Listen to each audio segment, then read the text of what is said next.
Welcome to Living Life in Love with Vitiligo. I'm your host, Mark Braxton from Raleigh, North Carolina. This is a global vitiligo awareness and education podcast. You will hear the true and authentic stories from people living with vitiligo. You'll also hear from their loved ones, medical professionals, licensed mental health therapists, relationship counselors, global vitiligo support foundations and organizations, and so much more. Sit back and enjoy living life and love with vitiligo. Once again, I'm your host, Mark Braxton from Raleigh, North Carolina. Welcome to Living Life and Love with Vitiligo. I'm your host, Mark Braxton from Raleigh, North Carolina. And today, my special guest is Relia. And I'm not going to tell where you're from. We'll wait till you do that. How are you? Welcome to the podcast. I am wonderful. How are you, Mark? Thanks for having me. You're welcome. I am well.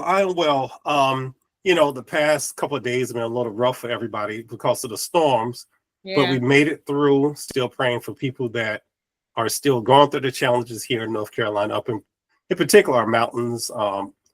It was unexpected. So, you just got to continue to pray for people and pray for safety and pray for their, physical health, their emotional health, mental health, spiritual health, everything. Yes, for sure. I will definitely keep you and them in my prayers. Thank you. I appreciate that. So before we get started with our conversation about vitiligo, officially introduce yourself, tell our listeners where you're from, and maybe share something about you, and then we'll jump into it. Sure. I am Relia Mans. I am from Indianapolis, Indiana, and I am a part of Fearfully and Wonderfully Made Indianapolis Vitiligo community. I have 2 wonderful sons and 6 wonderful grandchildren. I have had vitiligo for 2.5 years. So it's still very new to me. I know some people think that isn't new, but for me, it came very late in life. So it is still very new to me. I am so honored that you asked me to be on this podcast. I appreciate it. So I'm just happy to be here. You're welcome. And thank you. I've always said everybody's story, everybody's journey is so important. Sometimes we get tied into, how much vitiligo you had or how long you've had it, and my story is more important than yours. No. Every person's story is important. Yeah. Even if you're just starting off with vitiligo, you might have 2 spots. Your story is still important because it's not done yet. Yeah. And you mentioned having kids. I have 2 kids. I don't have any grandkids, and to my son, don't have any grandkids. Don't have any kids yet. I don't want to be a grandfather yet. Yeah. But, that's life. Control these things. Nothing like it. Absolutely wonderful. Look, I have 19 kids that I work with right now. There you go. They are my kids. And those are the 19 in my class. And then there's another 300 in the school. When I walk into the school, they're like, Mr. B, or my former students who come to my class, give me hugs, or the little ones, especially the little kindergartners, they walk to the hall and they're just like, hey. I'm like, hey. Yeah. So I have other kids. So there you go. So you can hold off on the grandbabies for now. Yeah. Just give me a little more time. That's all. Yeah. There you go.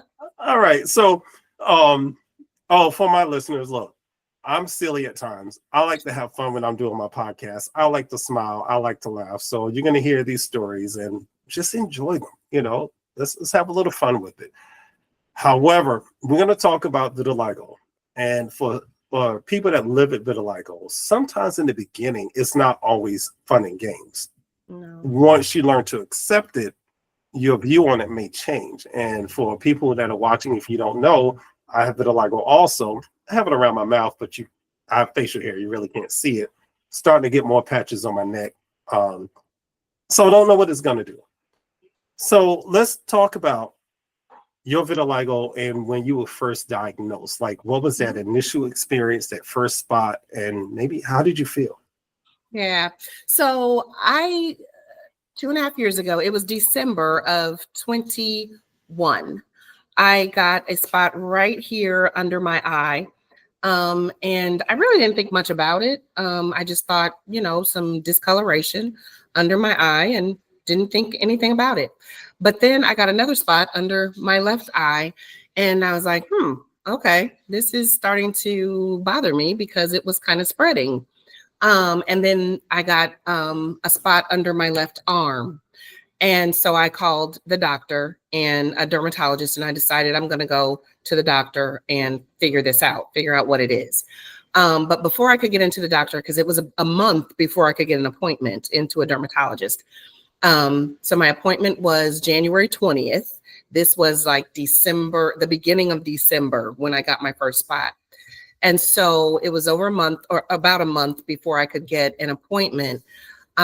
So by the time I got into the dermatologist, my whole left underarm had turned white. I had lost all the pigment under my left arm, and then I had lost most of the pigment around both of my eyes. And so I had started Googling, what is this? You know, when you start to lose your pigment.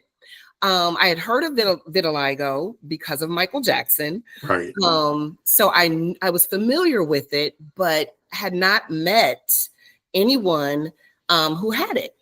I do have a great niece who has it, but she's very young. So I was at the time 56 years old. Right. So it was later in life. So I wasn't thinking that I would get it at 56. So by the time I got to the doctor, like I said, it had spread. I had lost the pigment around my eyes. I had also lost all of the pigment under my left arm. And when I got there to the doctor, she walked into the room, and I have to say, I had the best dermatologist.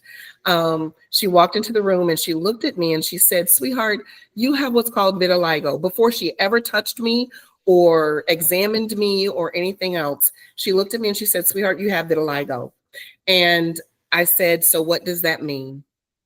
And at that point, she began to explain it to me, that I was losing the pigment in my skin. And she told me that my melanocytes were being attacked by my white blood cells. And so I asked her, you know, am I going to lose all my pigment? And she says, "I don't know. I can't tell you that." So from there, I felt scared. Right. I felt shocked. I was in shock more than anything. I didn't know what to expect. So I cried a little bit, but after the tears, it was more curious. So I'm a person who wants to research everything. And at that point, I went online and I wanted to know everything that I could about vitiligo. So the first thing that I did after I left the doctor was start to Google more things. I went on to YouTube and I found Lee Thomas.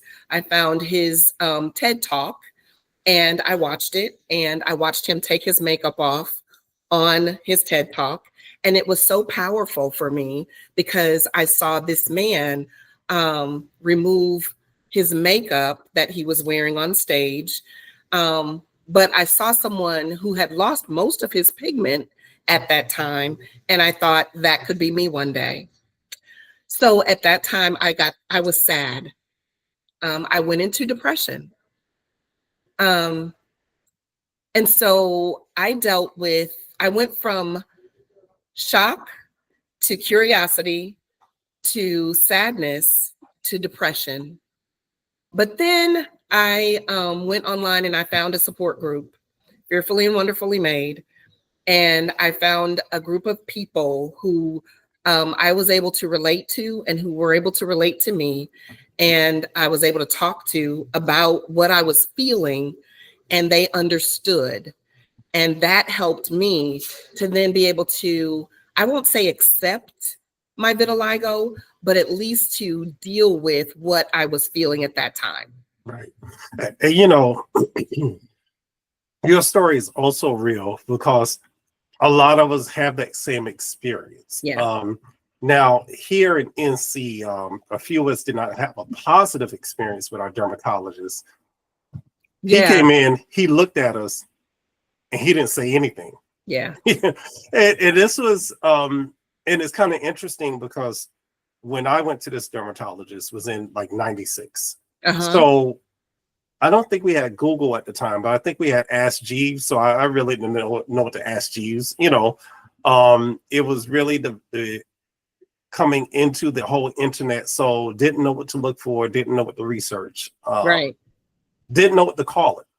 But what he gave me was a pamphlet and a prescription, and that was it. There was no education behind it. There was nothing. So going to the car, it was one of those moments where you just sit in the car and go, what's next? Yeah. Yeah. He didn't share anything. And it's funny, same dermatologist saw somebody else in our community, and I want to say maybe early 2000 something, same experience. Wow. Same exact thing. When we share our stories, they are just alike. But getting a second opinion was really helpful, because I had a gentleman, another male doctor that came up. I went to him when Kaiser was here. And when he came into the room, he looked at me. He said, let me ask you a question. I said, yeah. He said, how's your self-esteem? At the time, it was okay, because it hadn't spread much, but it was starting to spread. Yeah. I said, it's fine. He said, I'll be right back.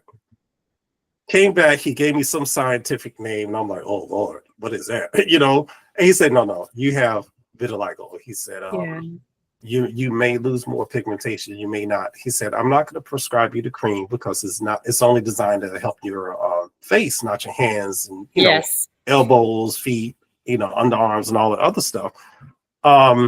He said, your self-esteem can change and may change with this. Make sure you have people around you.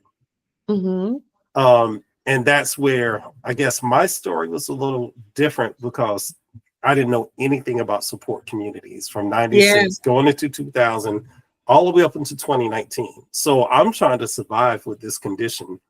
And I say survive because it is survival. It's you deal with that depression, you deal with the anxiety, you deal with not wanting to be around people. My friends didn't understand it.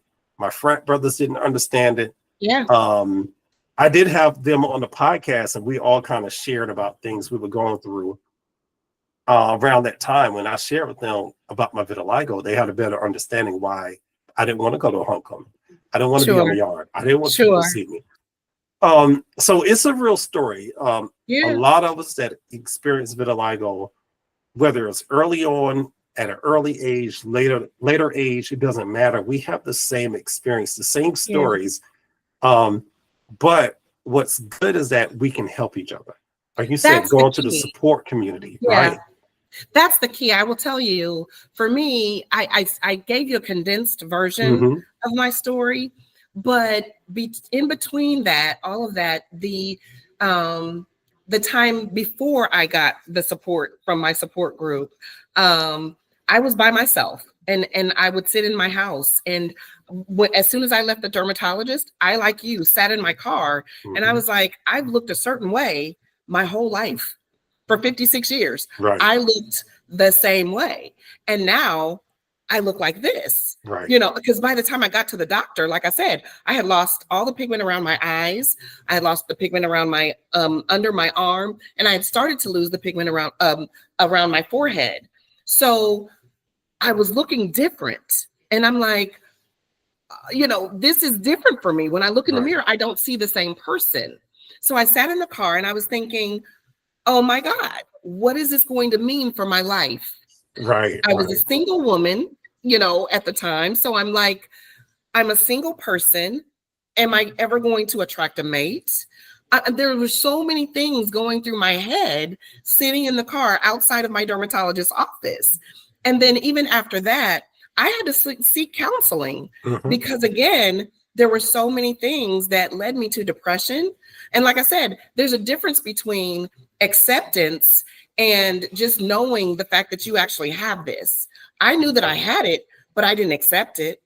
It wasn't something that I accepted about myself. It was just something I know I've got this. And now I'm going to use all the creams. I'm going to try all the treatments. I'm going to go and stand in the booth, the UV booth, as much as I can to try to get my normal back. So it wasn't like I went from point A to now, in 2.2 seconds. It has taken me 2.5 years to get here. At first people were asking me, well, Relia, right now you can still hide it with makeup. I've never worn makeup to hide it. I still wore makeup just like I do today. As you see right now, I have on a little bit of makeup, but I wore it just like I did before I had Right, vitiligo, right, because I made a conscious decision that, and there's nothing wrong with wearing makeup for those people who have vitiligo and they wear it. I just made a conscious decision that I was not going to hide my vitiligo. It is what it is. right, But that was a decision that I had to get to. I stayed in the house like you. I didn't go out. I'm a very social person.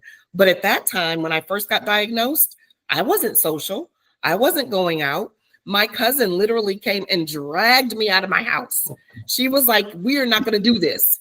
We are not going to stay in the house. We are not going to hide. It is what it is. It's a part of who you are right now. It is in God's plan." And I had to realize that. I had to accept that it is part of God's plan. So now, in the place that I am now, I accept that. I am still, because my vitiligo is still ever evolving, so am I. right. I'm Absolutely. still ever evolving. I'm still ever accepting myself.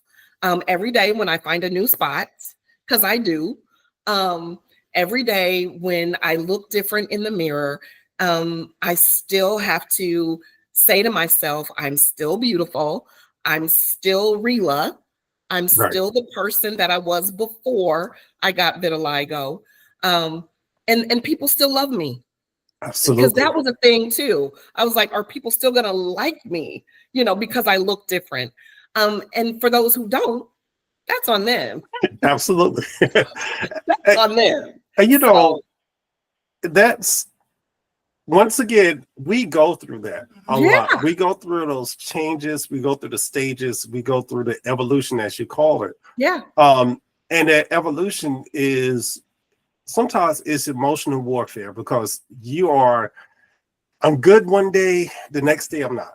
I yeah, look in the mirror, I see a spot, I'm not good anymore. yeah. Oh, I'm good for a minute, somebody looks at me wrong, or somebody asks me a Oh question, my gosh. or maybe I just look at myself, Yeah, and I'm not good. And I know a lot of times we tell people, you got to love the skin you're in, love your skin, love this, love this.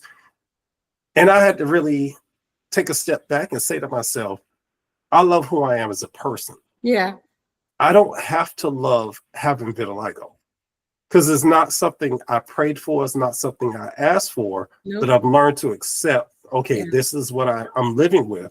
yeah, But also I've accepted that there are going to be challenges with it. I'm going to encounter people who don't like it. for sure. We get friend zoned a lot. I mean, Yeah, let's be real. No, you're a nice person. Yeah, great. I yeah, don't know what that means. Or then on the flip side, you get people who are curious about vitiligo, and it's like, yes, oh gosh, here we yes.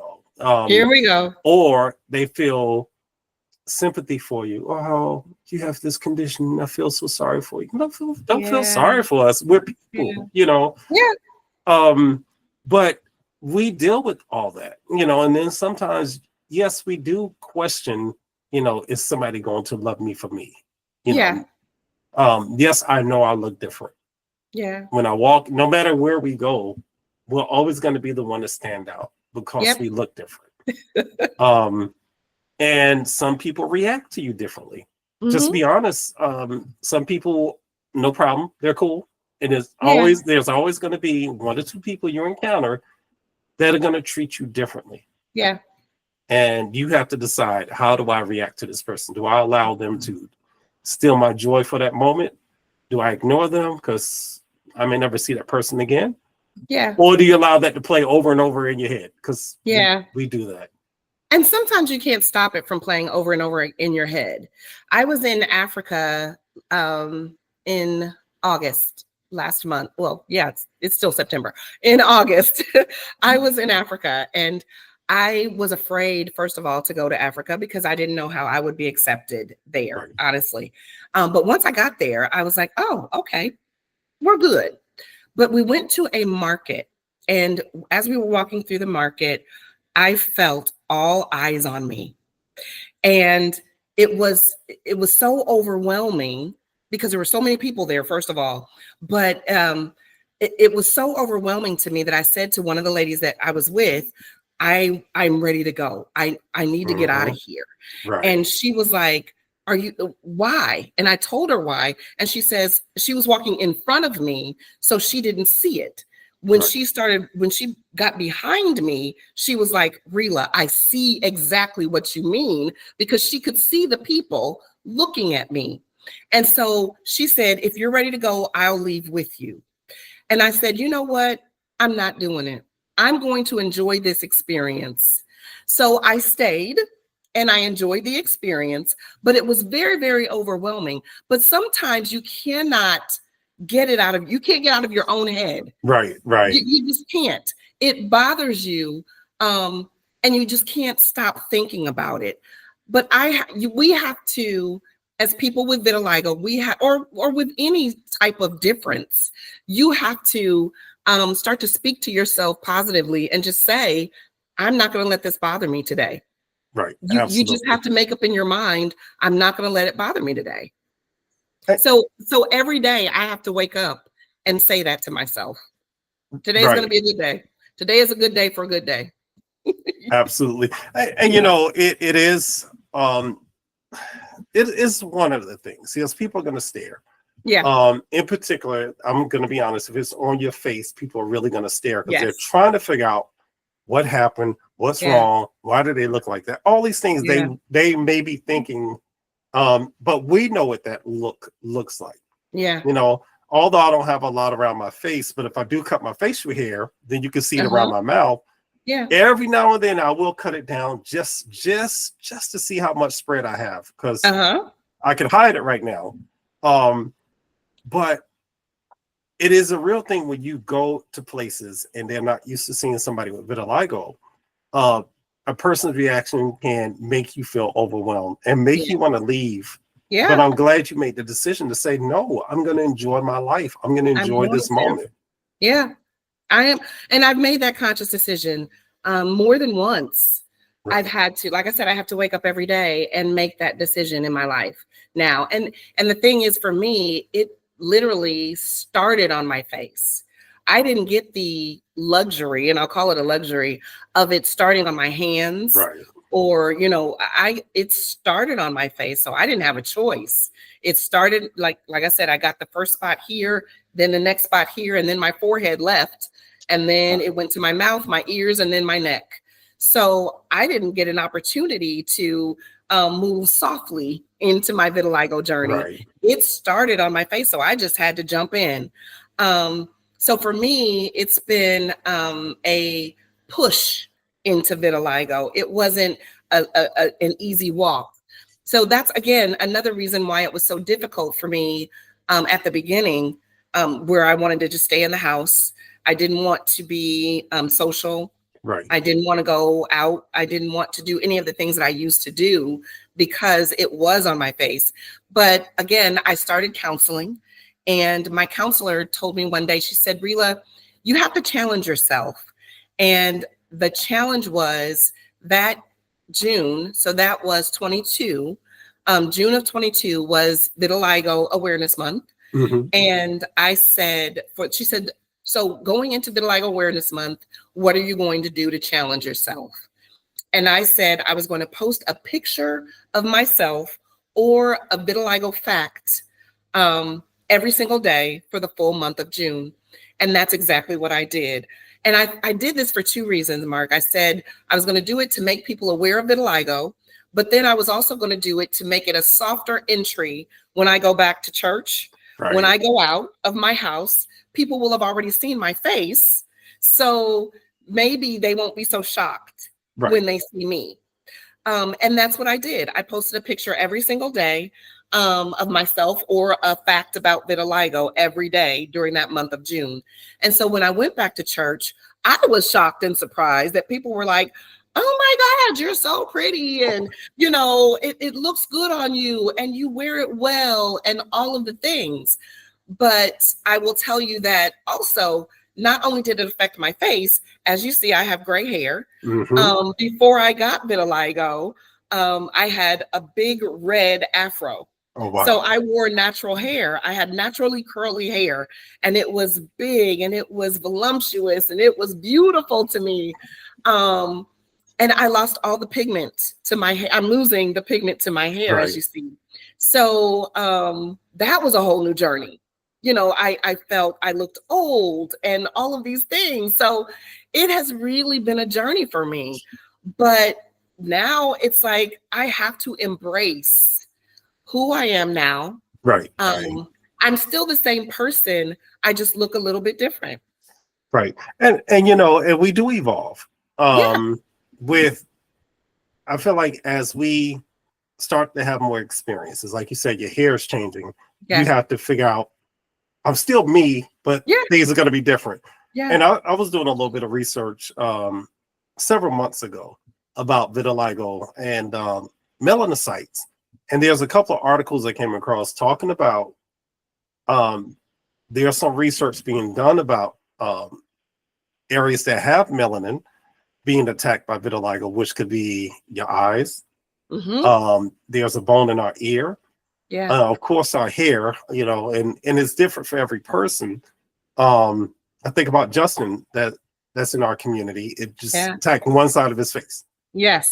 Half of his hair is white and on his eyebrow and mustache and beard. Yeah. Vitiligo is going to do whatever pattern it wants to do on our skin, our hair, whatever. I did have a patch on top of my head at one point. I was getting my hair cut, and a barber asked, "Well, what's that?" I said, "It's vitiligo," but it's not there anymore. However, that area is thin. So I'm Yeah. like, thank you, vitiligo. Appreciate that.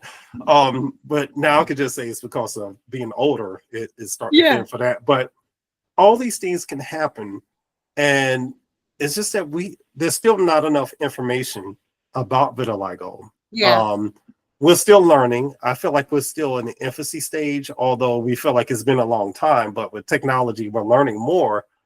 But we still don't know enough. Yeah. And I started thinking about, and I mentioned this on another podcast, Michael Jackson's song "You Are Not Alone." But when you're going through those stages of vitiligo, you feel alone because You definitely typically do. you don't see other people. Hmm. Even in my journey now, I really don't see anybody else with vitiligo unless we're having an event. Katrina and Right. I met up to go present somewhere or to set up for an event somewhere. I do have a former student. She has vitiligo, so I will see her at school. Yeah. The first time I did a presentation in 2019 was for a student at my school living with vitiligo, and she came back to visit because her brother is in my class now. So I had a Uh-huh. chance to see her, but my average everyday out and about, I don't see anybody with vitiligo. I feel like it's just me. And I know there are other people out there, but I don't see anybody. And when I do see someone, I get so excited. Right. I get so excited. I was in Boston, I think in May, and I was at the hotel, and there was a guy who worked at the hotel. And when I walked past him, I was like, "You have vitiligo," and he says, "You have vitiligo." He was excited Right. too, because again, like you said, we don't see one another very often because it's still very rare, even though there are more and more people who have it. And it's becoming more and more, I'm going to say, popular, Right. because we have more famous people who are more seen with it. It's still very rare. Right. But I get excited. I literally want to take pictures with other people when I see them who have it. So yeah, I agree. I still feel very much alone though. But I will tell you, it's like buying a new car. When you see, my sister even said this not the other day, but a while ago, she said, "I never saw other people with vitiligo until you got it." And Right. so it's like buying a new car. When you buy that car, now everybody has that same car, right? Right. And So yeah. it is a true thing. I was at a comedy show maybe back in June, and it is weird because I'm listening to the comedian and I look over like, a minute, that lady looks like she has been. I didn't want to feel like I was staring, but you try to get that little sly glance, like Right. Uh-huh. she is vitiligo. So after it was over with, I went over there and spoke to her, introduced Yeah. myself, and I want to make sure she knew, hey, I just want to Yeah. share because I'm not being a creep and just, Right. she was an older lady.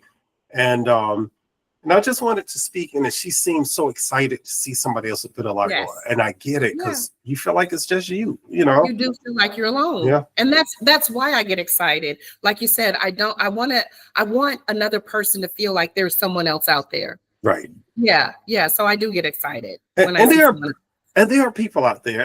And let me say this to anybody who's new to vitiligo. There are so many communities out there. You can reach out to someone somehow, some way. Don't do what I did. I avoided Katrina. Yeah. She would catch me at a like an event, or like, I'm like, we're having a big festival. How do you find the one person walking around with vitiligo? And like I said, I don't have it on my face. I had it on my hands, and at the time I'm hiding, so I didn't wear shorts. But she will always find me. Or her nephew will find me. Hey, want to give you this card? We have a community for people with vitiligo. And I'm like, all these people, you found me? Seriously? All right, I'm gonna put it in my pocket, and I'll keep on going, because I wasn't ready. I did not want to be bothered. And they'll catch me again at another festival. Hey, I said, I got your card. I'll take another one. So I had like 3 or 4 cards. Yeah. Then finally, I said, you know what? Let me go get support, because I needed help. Yeah.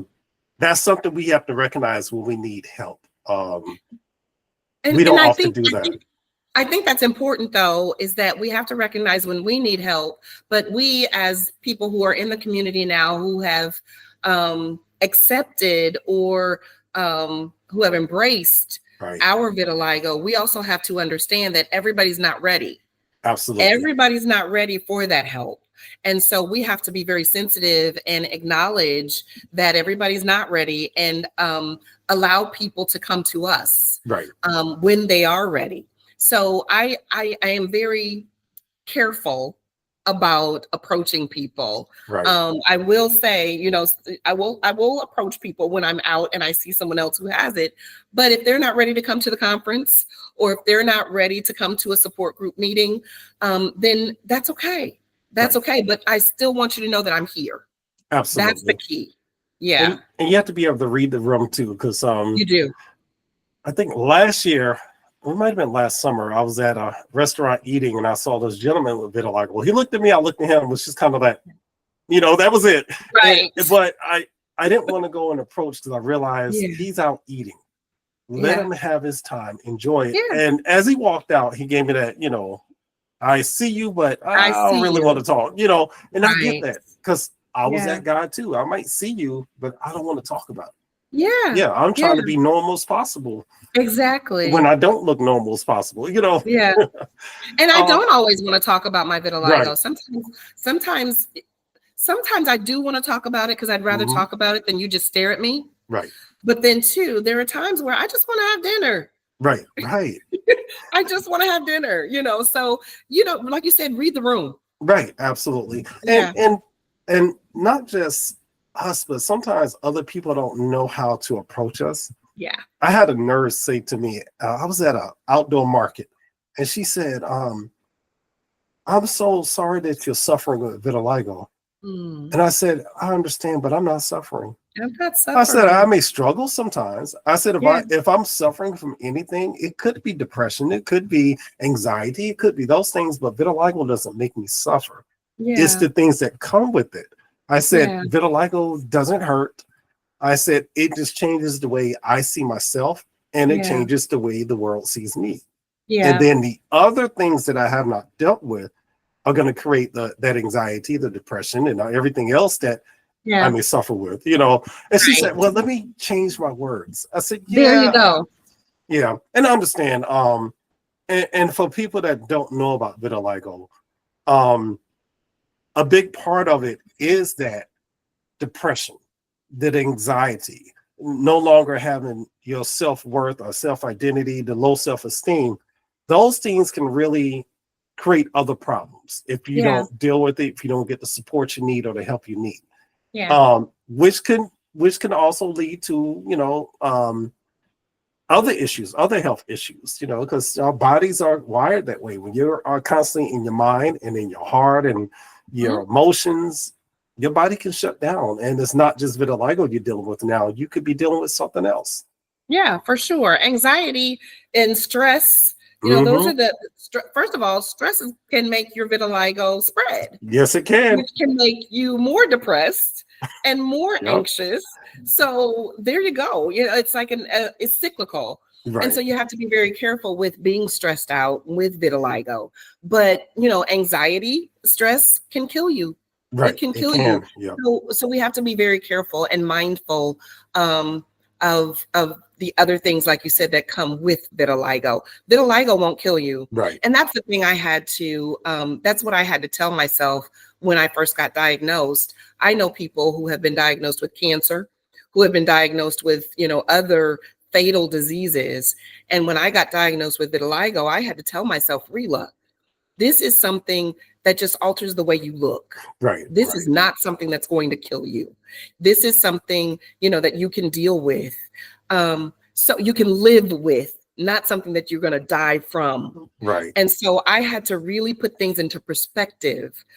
So if I can give anyone who is living with vitiligo a piece of advice, just tell yourself that right there. This is something you can live with, not something you're going to die from. Right. Absolutely. And it may change how you live, but you're still living. You're still living. What really opened my eyes, a couple of years ago, I went to the Coalition of Skin Diseases Hill Day, and I had a chance to meet other people with skin diseases. And I'm listening, and, as people are talking about what they're living with, and if they don't get treatment, it's fatal. And this person was talking about severe eczema that, showing pictures and how it was taking her life. And this person was talking about some type of boil, and somebody else is living with a condition that caused, like, it was different than eczema. It caused like scales all over the skin. If not treated, she can't move her joints or bones or anything. Somebody else is talking about hyperpigmentation inside the body that grows hair, that now you have the risk of it puncturing lungs and all this.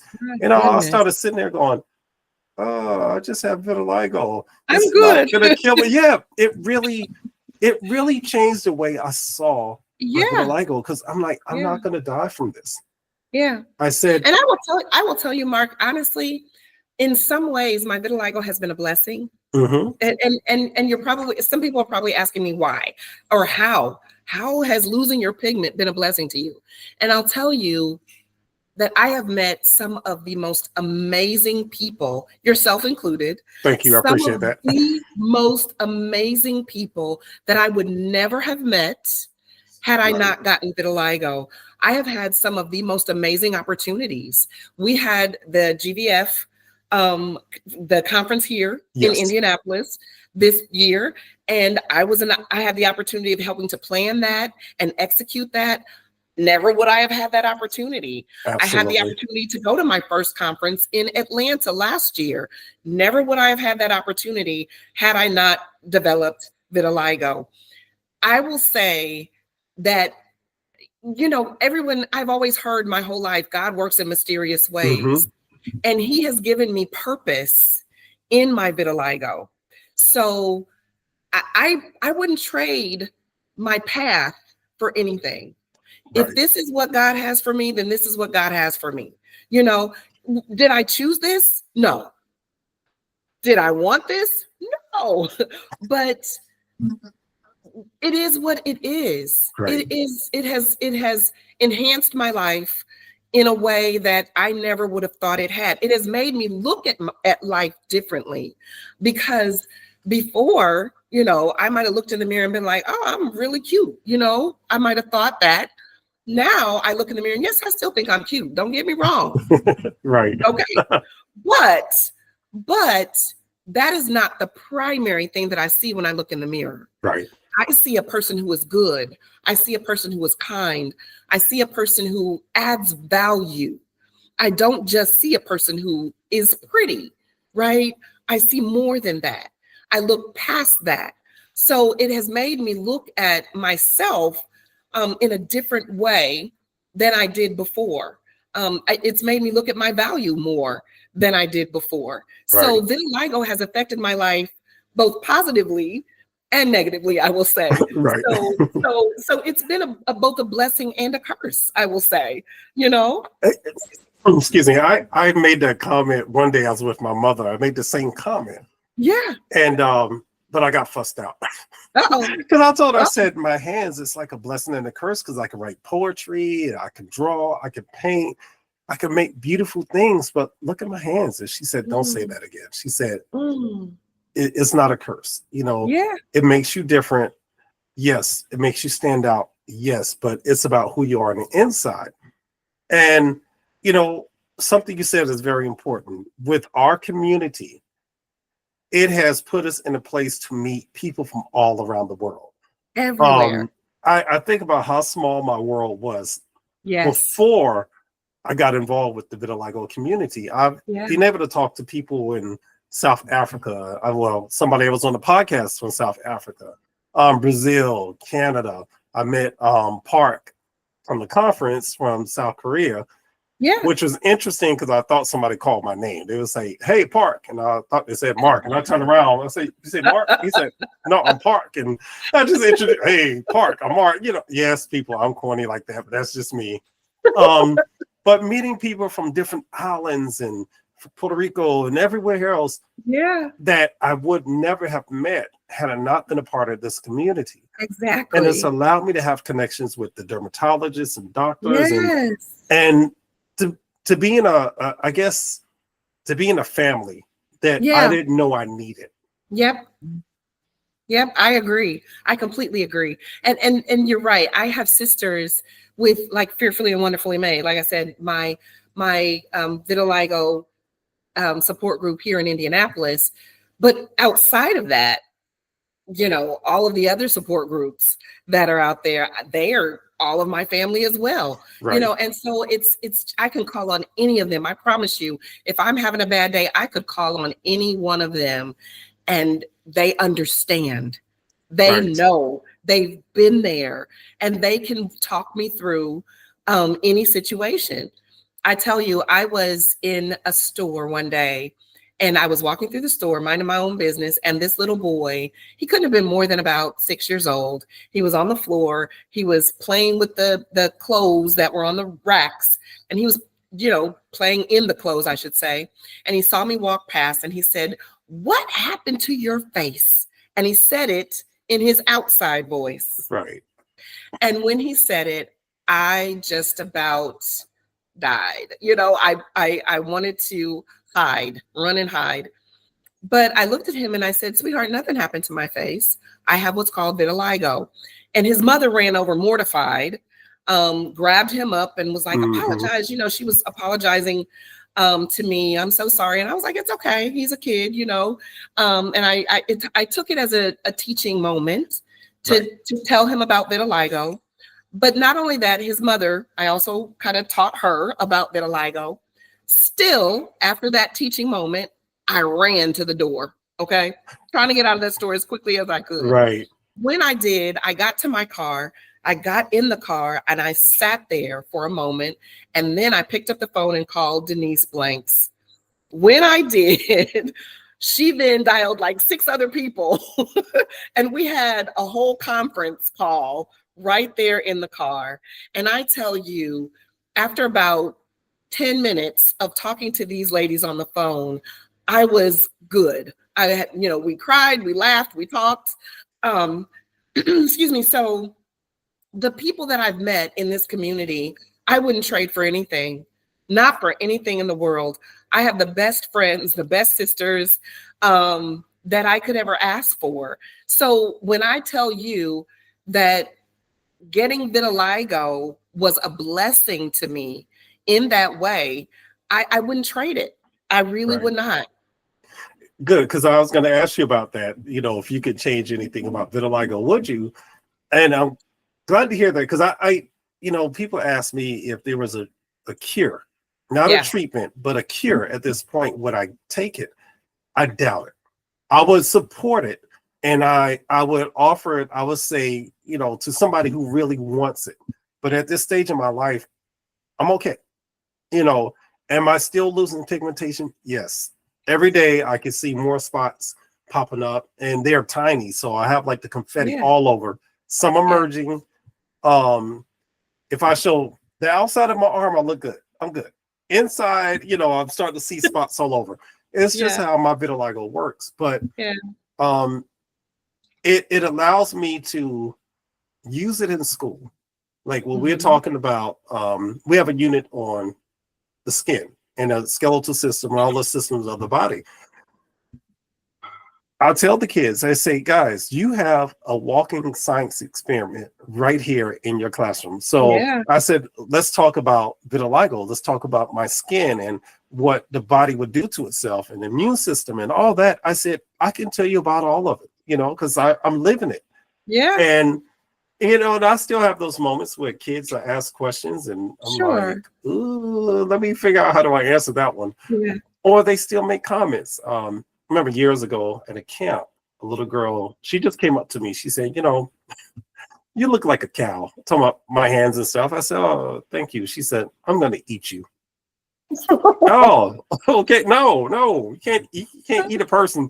But she must have went home and said that same thing to her mother. Hmm. She came back the next day in tears and apologized. And I was Oh, like, oh, it was okay. I forgot about it. But where I am in my journey, I think I've learned to laugh at certain situations, especially when it comes to kids. It's a yes. teachable moment. I can joke with Yeah. them. I can laugh with them. Even some adults, depends on how they say it or what Right. they say. Sometimes it depends on my mood. If I'm not in a Right. good mood and you say something, it might not be a Yeah. great conversation. Right. Sometimes I'll talk about the gentleman that was sitting in the restaurant across from me and the Absolor commercial came on.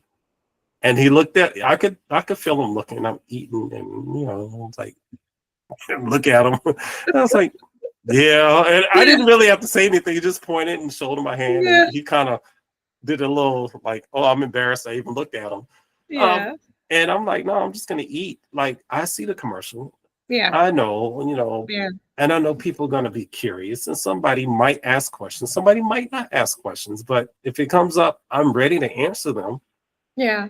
And then if I need to run in the car and hide, I'll do that too. Yeah. I mean, Yeah. we have those real moments. Those are We real have those moments. moments. We do. And I can't deny that. I will say that, Mark, if there was a cure, um, I've thought about this question. I've thought about this. And if there was a cure, I I don't think that I would take it um at this point, just because of how far I've come in these Right, 2.5 years. right, I don't think that I would take it. Um, but like you said, I would support it definitely. For those people who would. Um, I do think that I do say that I miss my brown self. And I often post pictures of myself on social media before, from 3 years ago. I right, will post those pictures and I will say, I miss her. right, I miss my red hair. I miss my curly red hair. I miss, this brown girl, because I do miss her and I mourn her sometimes. right. But I like this girl too. So I don't think that I would take it. I don't think that I would take the cure. I think that this stage in my life has helped me to develop some has stretched me. Let me put it that way. It has stretched me and made me develop some things that were inside of me, not on the outside of me. Right. And so, with that being said, I'm going to take those lessons. I think that they were meant for me. And so that's Absolutely. the reason I don't think that I would take it. I don't think I'd take the cure. So no, I don't think I would. And, and and when I really think about it, I'm more concerned with my asthma than Yeah. Okay. what I look like on the outside. Like when I Okay. go to my doctor, I'm like, how's my breathing? Because if I Right. can't breathe, then nothing else matters. Exactly. When I go into work to teach, I'm not thinking about what I look like. I'm thinking Yeah. I have students to teach. Yeah. I'm trying to be very mindful of what I'm doing in the moment. If I'm going to the movies, go get your popcorn, drink. go watch the movie. Don't worry about your vitiligo or how it looks when the light shines on it in the darkness, because sometimes it does seem like it glows. I'm like, we glow. yeah. I'm sitting there like, wait a minute, my skin glowing. But it's those moments I look at it like, oh, that's pretty cool. I often talk about taking a group of children from a camp to go do laser tag, and the black light was making the vitiligo shine, and they thought it was the coolest thing. And I was like, oh, that is pretty cool. Wow. And I'm fascinated, but I'm like, dang, I can't hide in this place because they can see they can see me now. You out of there. Right. Yeah, you can't win the laser tag. So I've learned to laugh at certain things. Yes. And people will question me sometimes. Well, you light skin, so it really doesn't show up on you, does it? I'm like, you see my skin. I said, I have pigmentation. Yes, I'm light, but I still have color. So the white spots show up. That means I don't have color. Yeah. You know, that's it. I'm like, I tell them I'm light. Yeah. So you don't like me because I'm light skin. You just choose a color. I mean, but vitiligo doesn't define who you are as a person. That's the biggest thing. It does not. Your heart, your mind, your body, your soul, but it's not your skin color. Right. Yes, as people of color, we do take pride in what we look like on the outside. Yes, we do. But you know who you are as a person, you're Relia. Nobody can take that from you. You know, they may say Relia with vitiligo. Okay. But you still Relia first. Yep. They didn't say vitiligo with Relia. You know, they didn't reverse that. But I say that because we do get tied into feeling like we are so different than anybody else in this world. And and the question I pose, like when I'm talking to students about vitiligo, I said, we like music. We like movies. Some of us sing, some of us dance, some of us draw. We have families, you know. We like to go on vacation. We like to do everything that everybody else does. I said, we just look different when we're doing it. Yeah. Yeah. Yeah. And that's the key, is that we are people just like everybody else with differences. And that's what I want. I want children to understand in schools is the bullying has to stop. You know, I think that you have the perfect opportunity to teach children about differences because you're in the classroom every day.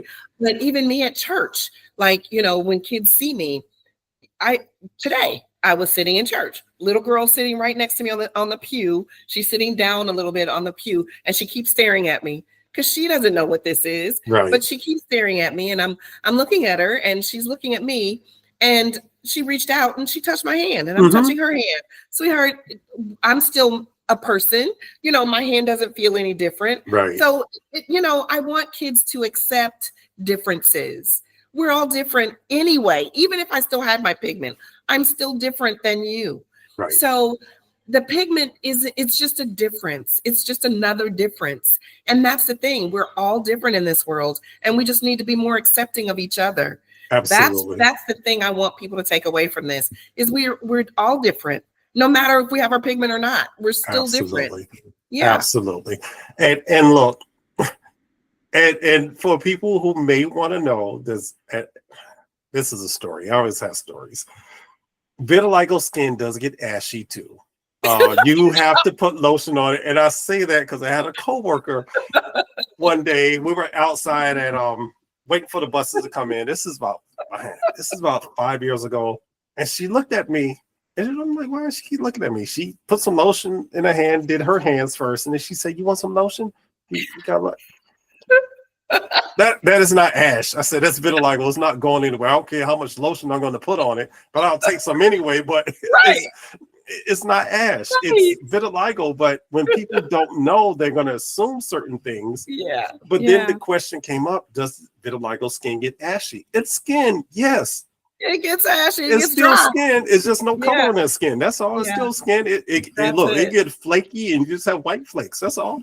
Like I will tell you that I do still have fears in regards to my vitiligo because, like you said, I get spots every day. I have them, and I'm like you. I get little bitty spots all over my body. So, and a lot of people ask the question, do you get spots everywhere? Does your Yes. pigment, leave your entire body?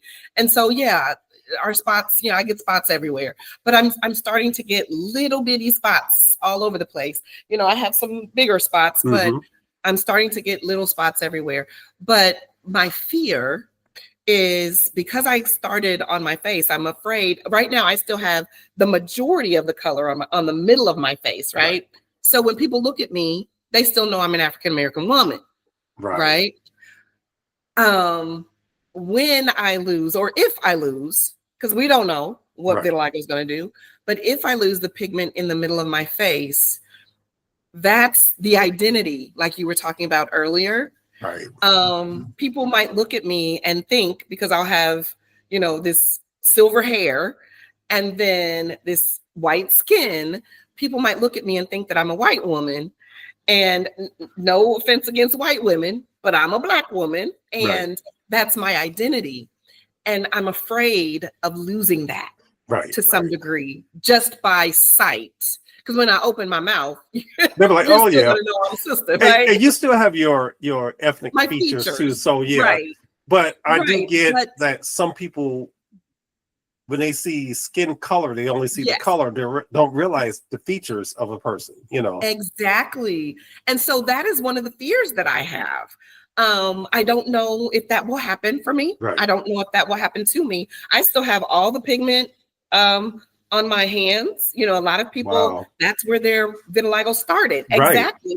That's where theirs start. I don't have any of that loss yet. I just have little spots all over my body. And like I said, under my arms is gone. And then I have spots on, my back and different places, but the majority of it is right here. So I don't know what's going to happen. That's the fear. You just don't know. You just don't know. You don't. And no, I used to gauge my vitiligo. I'll show on camera my hand. It used to be what I consider a rabbit, and it'll be in the video. It used to be more prominent where it had the two eyes and the mouth and the ears, but now I'm starting to notice the spread. Like, oh, it's starting to go away because I'm losing more pigmentation. And I do that. I'll look at certain spots and try to monitor that spot to see what's happening. But then with the confetti vitiligo, and for people that don't know, there's many types of vitiligo. That confetti is all over, but then I'm starting to see them merge into a bigger spot. And it's like, okay, here we go. And that didn't start for me until the pandemic hit. That's when the confetti started. Okay. And it was just all over. I'm like, gosh, it looks like it just snowed on my legs and arms. And it's just one of those things. I'm fascinated by it, but also, I guess in a sense, I do have that fear. What happens if one day it just completely spreads? What do I do? And I guess what I have to do is learn to live, because that means that's a different cycle in my life again. And I just don't know, that is a reality for people living with vitiligo. People think you get it and it stops. No, it doesn't stop. This is it. This is what you're going to look like. And that's not the truth. This is not the end. This is just the beginning. For me, it's only been 2.5 years. So this is just the beginning for me. I don't know where this is going to go. It could stop here. It could, but we don't know. Now, I've had extremely slow moving vitiligo. Like I said, I've had it since 96, and it really hasn't progressed much in my face. It just started more on my neck about a couple months ago. On my arms, it's doing its own thing. A spot may pop up, it may disappear. Under the armpits and stuff, that's been the same. Feet, my feet are white, and it's like, and it's those moments where you have to decide, what are you going to do? Like, I went to the beach this last spring break, and I said, you know what? I have to tackle this, because you mentioned earlier about challenging yourself. Yes. I said, I'm going to challenge myself. I'm going to go to the beach. I've been wanting to go to the beach. I'm going to go, and I'm going to sit on that beach. I'm going to wear shorts. I'm going to take my shoes off. And I did. And I was like, man, I actually got my feet out. I got my shorts on because it's too hot. I'm gonna wear shorts anyway. But it was something I needed to do for myself, for my own Yeah. self-esteem.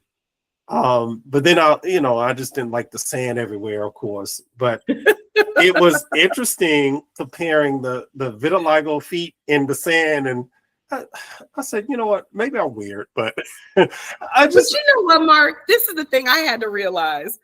When nobody looking at you, no. that's the thing that I think that we have to get out of our own heads, is that sometimes we're in our own heads. Right. We're thinking that people are looking at us, Yep. and people are, examining us and all of these things, and people are not paying us any attention. Sometimes they see us and go, oh, okay, whatever. And they're doing their thing, but we go, Exactly. oh, they looked at me. They're still looking at me, and then looking around and start feeling the anxiety and everything, and people ain't thinking about you. Right. So that's something I had to learn too, is that sometimes I create my own anxiety. Absolutely. And we do that a lot. But Relia, we've been talking for a while.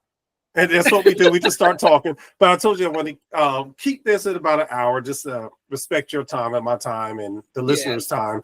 But if we need to do a part 2, I'll bring you back for a part 2. But they will see you again, and not going to tell when, but they will see you again. Yes. So as we are wrapping up, I always like to ask my guests, first of all, thank you for coming on. I appreciate it. Oh, thank you so much. Such an honor. Thank you. You're welcome. Anytime. I like to always ask my guests, regardless of who it is, to leave our listeners with some words of encouragement, not just about vitiligo, but just words of encouragement in general. So if you don't mind, if you'll leave those words, and I'll wrap us up. Sure. I would just say, love yourself. No matter what your difference is, everybody is different. God created us that way. Once he made you, he broke the mold. You are different, and he made you that way for a reason. Use your gifts for what they are, to glorify him. Your gift, along with everybody else's gift, he put on this earth, like I said, to glorify him. So be you, love you, no matter what it is that you have that's different from everybody else. Love you. Absolutely. And I thank you for sharing that. And for the listeners of people viewing this, the show is Living Life and Love with Vitiligo. Because, I live with vitiligo, but it's more than just that. It is about living your life to the fullest, but doing it with love, not just loving other people, but learning how to love yourself, And I always end my shows the same way, that we live in a world that needs a lot of love. Every day we could turn on the news and see disasters. We see things happening. There's war. There's political scene is in disarray, and everybody's just so much chaos. Yeah. But we have to be able to get past that by showing love to each other. And I always end like this, make sure you love your neighbor, love your spouse if you have one, or your significant other, love your kids, and even when they're being bad or challenging, I shouldn't say bad, challenging. Yeah, we use that word. Love them, because they need that love, because we don't know what they're going through. The stranger that you see that and I always say this, that cut you off when you're driving down the street, or that may have, to be honest, they may have flipped you off because they feel whatever they're going through. Pray for that person, show some love for that person, because we don't know what people are dealing with and what they're going through. But most of all, take some time to look in the mirror and tell yourself, I love you, because we don't do enough of that. We'll always show love to other people, but rarely do we look in the mirror and say, you know what, I love you. So do that. So once again, Relia, thank you for being on my podcast, being on the show. Thank you. Thank you. You're welcome. And to the listeners, thank you for tuning in. I don't know who this message is for, but it's for somebody out there. If you hear it, pass it on to somebody else. Tell them to check out the podcast. If you want to be on the podcast, all you have to do is reach out to me, and we'll set up a time and date. But you have been listening to Living Life and Love with Vitiligo. I'm your host, Mark Braxton from Raleigh, North Carolina. Y'all take care. Peace. God bless.